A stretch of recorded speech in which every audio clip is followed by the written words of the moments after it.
Hello class, welcome to math. Today we're going to talk about converting a fraction into a decimal. We do that all the time with when we're working with money and different things like that, and we don't even realize that we're doing it. So this shouldn't be too terribly hard.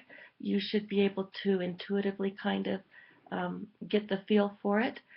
Let's start out with 1/4. And if we have a fraction that is 1/4, we can think of that in a couple different ways. One way we can think of it is that it is 1/4 of a dollar, and 1/4 of a dollar is 25 cents. So we immediately go to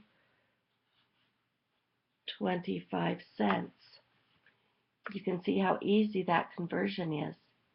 But what's really happening with this is that you are putting that 1/4, your brain doesn't realize you're even doing this, but you are putting that 1/4 into a denominator of 100.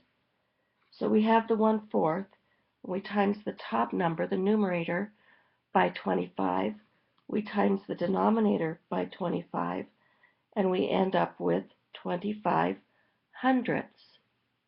And of course 25 hundredths can be written as decimal 25 for 25 hundredths. So the way we convert these fractions is just that way.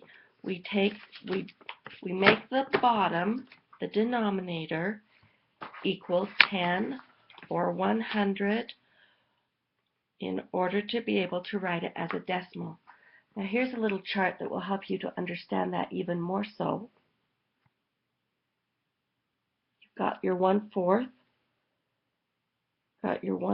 right here, and it comes down to that decimal 25, which is 25 hundredths, which is a quarter.